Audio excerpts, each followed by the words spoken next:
December is known as the season of giving, and perhaps no one encompasses that philosophy as well as Adolph Diaz, the founder of the Migrant Christmas Fiesta, which is in its 17th year and was partially spawned because of his own childhood. That reminds me of the old times where I come from, and there was 11 of us in our family, so it was very difficult for our parents to give everyone a toy. So at any rate, good old memories, you know.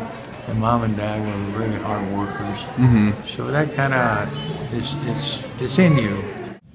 Diaz helps plan the event with the help of his board, which includes the likes of Steve Moreno, who was recently elected as Weld County's next commissioner, and is in cooperation with other local groups, including community foundations serving Greeley and Weld County. But make no mistake, according to Mary Ellen Good, Director of Federal Programs for Centennial BOCES, this is Diaz's show. But really what he did many years ago, he said every child deserves Christmas, every child deserves a new present, and I know there were groups probably well-meaning in town that were recycling gifts, gently used gifts, and he said, no, every kid deserves a new gift and a visit from Santa. So he started fundraising, and over the years, it's just continued to grow. And grow it certainly has.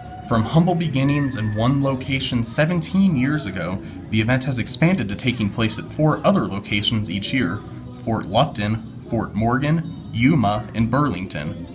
With the surplus of students in need, the amount of fundraising and work Diaz and company have had to put in have also increased. In the first year, I certainly attracted a good dedicated individual, and we began to raise funds for the first one. And we had about, let's say, 150 that showed up at the beginning. Yeah. We raised $500, and the gifts weren't as big as these are, but we had to economize and budget, and we had enough to buy 150 toys for 150 kids. Then after that, it doubled. The funds doubled to 1,000. The people that showed up, the kids, the migrant kids, to 300. So then began to double and double, funding doubled. Despite all of the work that goes into it, the meaning of the Migrant Christmas Fiesta isn't lost by good. I think sometimes they think we really are connected to Santa Claus, that we live at the North Pole. So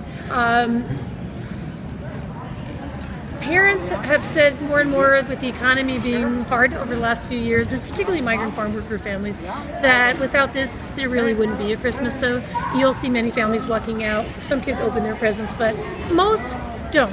They're going to take them home and they're going to wait till Christmas, and this is their Christmas. At the end of the day, after months upon months of planning, the day comes where all of the volunteers involved get to sit back and watch all of their hours of preparation come to fruition, with hundreds of children getting their photos taken with Santa and receiving those gifts they will keep protected under their tree until Christmas morning. And that's what keeps Diaz going. You know, sometimes it chokes up, you know, you get choked up and bring tears to your eyes, and you know, we're just happy to be a part of the Christmas Fiesta.